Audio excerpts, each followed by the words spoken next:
Welcome to this haunted video featuring one man's chilling day in the woods. Enjoy, if you dare. Like I had every Thursday morning since moving to the area, I'd gotten myself coffee, packed a light lunch, checked I had my phone, and gone into the woods. It was a small patch of land that, by the looks of it, had been allowed to grow for some decades. A nice, pretty little forest, if you didn't mind the fact that it was rumored to be haunted. Apparently, the locals had trouble navigating it safely, as if the woods tried to snare visitors.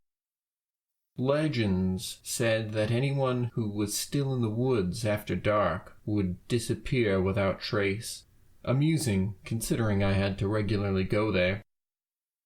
See, I travel for my work, and, unfortunately, that quaint little forest was the only place in this area where I could get a decent signal for the company phone. I would have set up something at the office, but you know how landlords and zoning laws are like. And then there's the neighbors and our competitors who are always making things difficult. It would just have been too much hassle. At least right then. More importantly, I don't get paid enough to go the extra mile, and I happened to think the forest was beautiful, soothing even. I watched the signal bars climb from nothing as I crossed the threshold, stepping into the abandoned, haunted woods. I went through the phone's contacts and started my first call.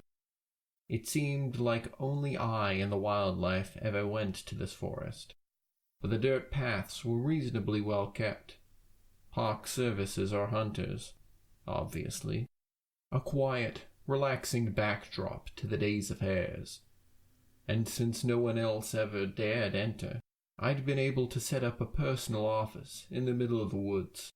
With a lawn chair and a cooler, I could leave there overnight.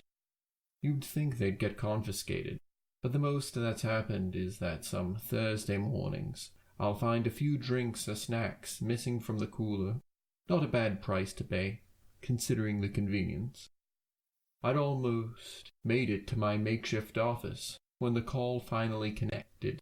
I have just enough time to say, "Hello, it's me, Paul," before I'm cut off with a harsh, rumbling, "Hold." Typical. I can't help sighing as the on-hold music started. Recently, someone had changed it to sound just like an endless chorus of agonized screams. Maybe I'm too old to appreciate it, but someone important at the home office must have eclectic music tastes. I stick the phone in my pocket. Judging by the usual routine, I won't need it anytime soon. Then I put my lunch in the cooler. Looked like I'd need to get another six-pack. Ah, well. I sat down, set my coffee in the cup holder, leaned back, and tried to catch a nap. I didn't care if they heard me snoring. I'm in the middle of a supposedly dangerous forest, listening to their so-called music on their behalf. They can bear to hear me snoring.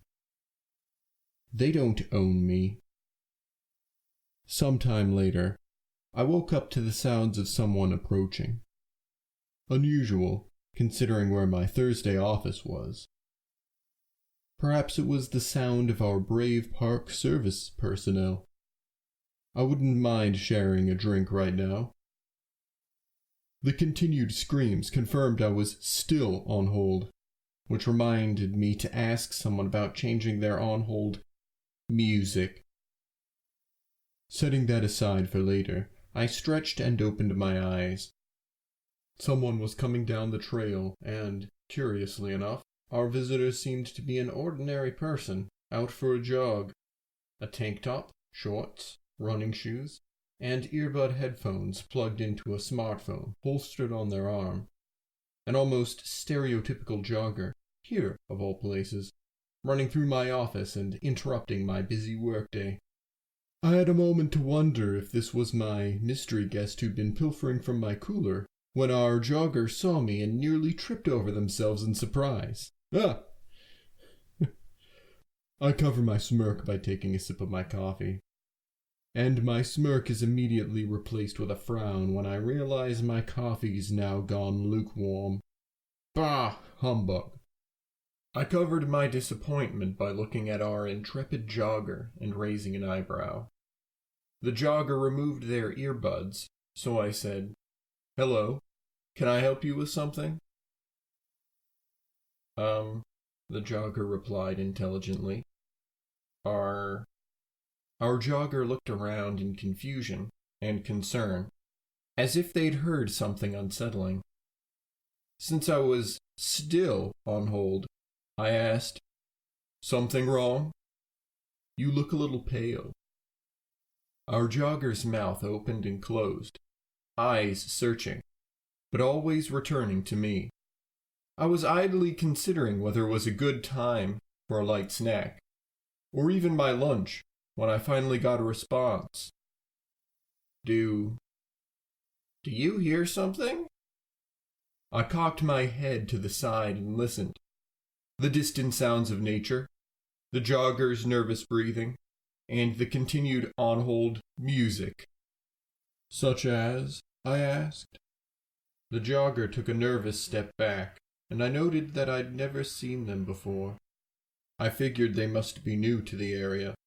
Perhaps that was why our jogger wasn't afraid of these woods. The jogger continued edging away from me, nervously. "It, sounds like someone's screaming?" "Oh!" I exclaimed and pulled out my phone. "That's me. I'm on hold right now." Does sound rather unusual the first time you hear it, doesn't it? My phone transfixed the jogger, who eyed it with a mixture of suspicion, confusion, and horror. "You could say that."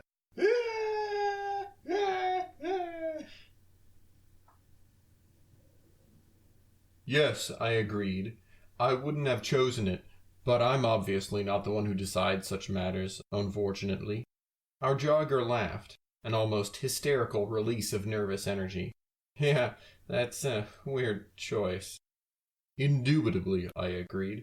And because I'm a generous soul, I set down my phone, cracked open my cooler, and indicated its contents. "Can I offer you any refreshments?" The jogger waved my offer off. No. I'm in the middle of a workout. Maybe some other time." I smiled. "It'd be a pleasure. Please, stop by my office any time, as long as it's not after hours."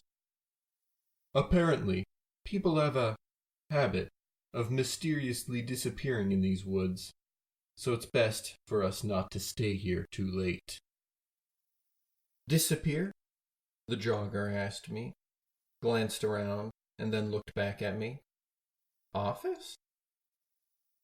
I nodded. Yes, there are local tales about that, and they seem to be true, though I haven't had any problems since moving here myself. Are you new to the area? I gestured around myself. I'd offer you a seat, but I'm not prepared for visitors, since few are willing to venture into this neck of the woods. Our jogger seemed flummoxed for some reason. I can't imagine why. I grinned at my visitor's confoundment and waited for their reply. Our jogger decided to tackle what must have been the more pressing concern. "Danger?" "Yes," I replied. "Danger. This area isn't that large, but visitors still seem to constantly find themselves trapped here, unable to find their way out on their own. Then, when night falls, they're never seen again." I leaned forward and smirked. "Not by the living, anyway." I chuckled and settled back in my seat. I haven't had any problems like that, obviously, but the locals seem to believe it, what with how they all avoid it, and have even put up signs to keep people out. The jogger frowned. "I didn't see any signs." I shrugged. "The sign's back on the main trail that passes near here. Allegedly, the signs go if they're put any closer. Still, I'm surprised you missed it. The jogger replied, "Oh, that? That was just a sign saying this area is a nature preserve." Well, I explained, apparently, selling it to developers a few decades ago didn't work out for them. Regardless of the real explanation behind these tales, this is the only place I get a good signal for when I need to contact the main office. And no one else ever came here until you, hence my cozy little workplace. I gestured at our surroundings. Rather relaxing, don't you think? My visitor chuckled uncomfortably. Maybe if your phone wasn't on hold? I laughed. There is that, yes. You get used to it. Or at least I did, thankfully.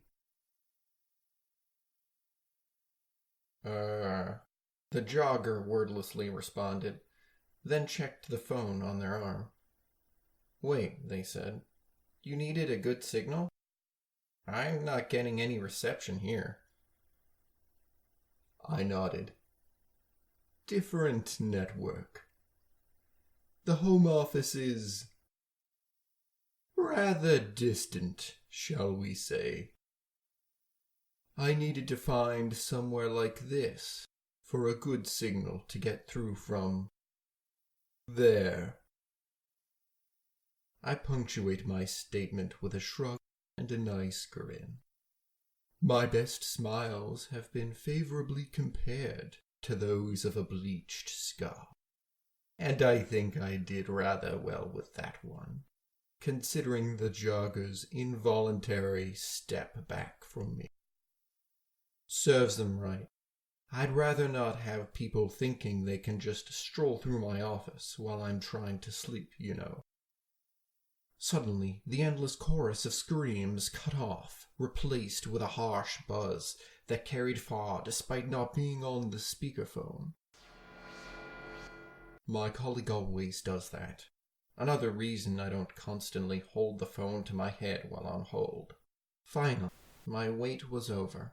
If only I didn't have some gawker standing in the middle of my office. Our jogger made some inarticulate sound of surprise and reflexively glanced around. While the jogger was looking away, I grabbed my phone, hit mute, and dived out of sight. A second later, the jogger cried out in surprise. Where'd you go? I held still where I'd hidden, and double-checked that my phone was silenced. Hello? It was. Good. Our brave little jogger scurried away thence, and I sighed in relief. Unfortunately, that relief wasn't long-lived when I'd remembered that I'd just cut off my colleague. I immediately unsilenced the call and apologized for the inconvenience. As painfully ironic as that is, I somehow managed to resist asking my coworker to do the same. My associate doesn't really track time the same way normal people do. At least, that's the excuse, if you choose to believe it. After I had explained the situation, my colleague replied, "You can't let our work be disrupted by something so insignificant. You should find this interloper and rectify the situation." I shook my head and chuckled. That's your response to everything. Why don't you try something new? Maybe it will work better for you. You're right, Paul, my colleague replied with a hint of sarcasm. Perhaps I should take advice from you on how to be more efficient and effective. Exactly. I consider myself something of an expert on the matter. My colleague laughed, and I took a sip of my coffee, which was now pleasantly steaming again. Now that my work had truly started, I set off to stroll through the woods. A robust perambulation quickens the mind, as my mentor would say. I made sure to take my lunch with me, for I had been on hold until nearly noon. Noon! The cursed woods weren't very large. I could easily circle them dozens of times on especially busy days, though the locals clearly didn't understand the size and power of the curse their antecedents had created on that land. They opted to err on the side of caution, and so they avoided a much wider area than they needed to. I bring this up because I didn't have to go far to see our jogger again. Curiously, it seemed they hadn't left the woods yet. If they'd kept straight, they would have seen a clearing ahead and a way out. You wouldn't think my visitor would have wanted to stay in this stretch of woods after the scare I gave with my little disappearing act. I ducked behind some trees before the jogger could spot me. A conference call had started, and I needed to pay attention, especially in case someone asked me a question. Also, I'd deliberately disappeared to scare off said interloper, to discourage them from traipsing through my office in the future. If our jogger wanted to wander in circles, that was fine, but I didn't have to be dragged into another conversation with them. Actually, our jogger seemed rather agitated for some reason, but maybe they were walking around to relax. Whatever the cause, I didn't have time to spare, as what I'd dreaded happened. A voice like brazen thunder demanded, "What of you all? We have yet to hear from you this assembly. We have many questions concerning your latest progress report." 3 husky whispers added in synchronicity. More specifically, whether you have progress report as of late, for you still seem to be lacking. I took a deep breath and did my best to explain. Management always demands the whole world, while never fully appreciating the intricacies and difficulties inherent in any large project. They just issue impossible demands, and then accuse you of lazy negligence when you can't do the impossible. It really wouldn't have done to whisper right then, as if I was afraid of being overheard, since that might have put me in a poor light to my bosses. I crouched farther down and hoped the jogger didn't come over. Maybe the trees and brush would conceal my location. Or maybe they'd see I'm busy and leave me alone. I do my best to explain, and, of course, our jogger hears me talking. Hello? They called out while I was trying to explain the strategic value of my decision. I carefully avoided discussions of the strategic value of spending my Thursday mornings waiting on hold. Sometimes I think management just plain doesn't understand how humans work, or how to think rationally. Anyway, I had too much self-respect to crouch any lower behind the brush, so I just kept talking and tried to throw my voice. I wasn't good at it back then. The jogger seemed to have trouble telling which direction my voice was coming from. They staggered backwards and tripped over a branch, falling flat. "Where are you? Hello? How do I get out of here?" That last cry was particularly loud. I winced, even as the voice, like brazen thunder, demanded, "What was that sound? Do we not have your full attention, Paul?" "Yes, O exalted master," I replied. "But if it pleases you, I shall resolve the source of your distraction." "Do so!"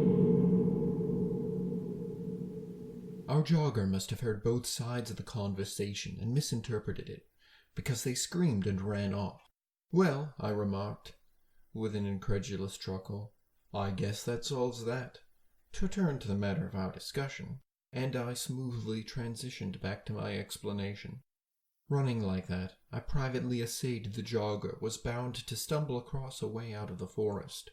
If not, we'd inevitably see each other again, preferably after my boss's attention was off me.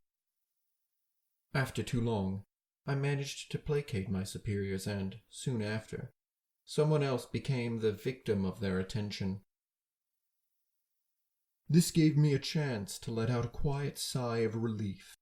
To relax, I continued strolling through the woods, chiming in on the conference whenever it seemed like a good idea. It wasn't long before I heard the jogger cry out again. I turned to find them. Why hadn't they left yet? Through the trees I saw our jogger, who looked a little ragged around the edges, as it were. Far more than I would have expected from that little accidental scare. Was my visitor truly unable to find their way out? The jogger panted for breath, then pleaded. What's going on? I've passed the same tree a dozen times. Please, how do I get out of here? I held up a finger and pointed to my phone, which I was talking on at the moment. Then I made what I hoped was a reassuring gesture while I continued speaking. For a moment, our jogger stared at me uncomprehending. Had they never seen a phone before? Obviously not. There wasn't time to hold their hand, so I continued with what I'd been saying. My division has a distinctive style, which I fully appreciate as it is quite enjoyable. One side effect I've noticed, though, is that people seem rather upset when one of us comes in a formal capacity. My colleague from earlier, the one with the rumbling voice, of course, said, Yes, this is as it should be. Proper brand recognition is valuable, I agreed. But our antagonistic reputation might discourage some potential clients. Then they will be shown the error of their ways, my colleague grumbled, before launching into a diatribe like always. I took the opportunity to mute my phone and say to the jogger, Still here? My visitor nodded. I can't find a way out. What's going on? I shrugged. Maybe you should avoid trails that aren't clearly marked. You seem to get lost easily. They let out a scream of frustration. I pointed at the trail they were on. Turn around and go back the way you came. Take the left fork, and you should pass my office again. Keep going on that path until you reach the fork that splits in front of the 3 clustered trees, and take the right. That's the path you probably came in on, so that should take you back where you started, even if you miss one of the turns. The paths all circle back on each other, so you should run into the 3 trees eventually. Good luck, and please don't scream at me again. I'm in the middle of an important call. The jogger looked at the trail, and then back at me. Thank you. No problem, I replied. Now, I don't mean to be rude, but please leave before my colleague finishes their sophistry, and I have to get back to the call. The jogger shakily nodded, turned, and left at a sprint. Remember, I shouted after them. Left, then right. Somehow, even then, I knew I'd see our jogger again that day. I could tell this person had a terrible sense of direction. The conference call eventually ended, which meant it was time to network with some of my more distant colleagues. It's always good to keep in touch, even when we're worlds apart. I was catching up with a friend and colleague when I saw the jogger stagger by in the distance. This prompted a moo of amused disappointment from me. After all, I'd given reasonably straightforward directions, and even explained how the paths loop back on each other, so that our jogger could find their way out even if they somehow missed a turn. Really, I had to ask myself, what were they doing hiking if their sense of direction was this bad? What is it? My friend asked.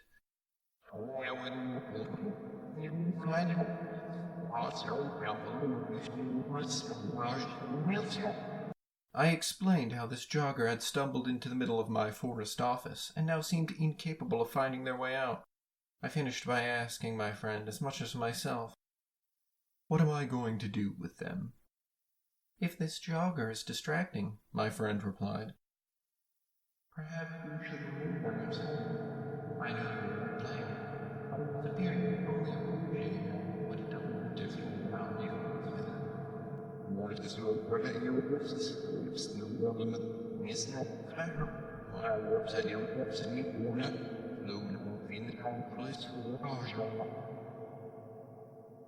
It's not that big of a concern, I said.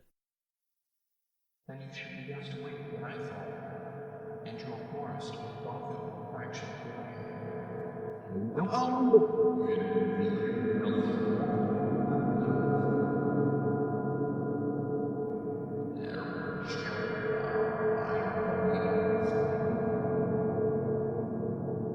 True, I agree. Still, that didn't quite seem like the neighborly thing to do. Dusk came not long after, shrouding the woods in a gloom and providing some nice ambiance. Our jogger was still trapped in these haunted woods, and they seemed especially desperate now, perhaps sensing the malevolent spirits circling ever closer to them. As night descended, the jogger had started to stumble through the brush towards the center of the woods in a misguided attempt at escaping, but not going on the paths. He didn't seem to be working out for our directionless friend. Since there was nothing else for it, I stepped out from behind a tree in front of the exhausted jogger. They nearly bumped into me and screamed in terror, a rather rude reaction, if I may say so. "What do you want with me?" the jogger demanded. I arched an eyebrow. Not to put too fine a point on it, but you've been causing a commotion since you arrived. But despite that, I've finished all the day's work and will soon depart. You haven't left even after I've given you directions on how to do so. What exactly do you want? The jogger clutched me like a life preserver. Please, I just want to leave. Take me with you. I smiled at my bedraggled visitor. I can do that. Please comment, like, and subscribe, and I hope you enjoyed this whenever you happen to experience it. Also, I'm basically, technically, sort of a minister. So that means I'm probably qualified, or could become qualified, to perform marriages and exorcisms, which are basically the same thing. Or is it divorces and exorcisms? Anyway, they're basically the same. And these are services I'm willing to perform on the cheap for my Patreon patrons. Booga booga booga. No, I'll probably not do that.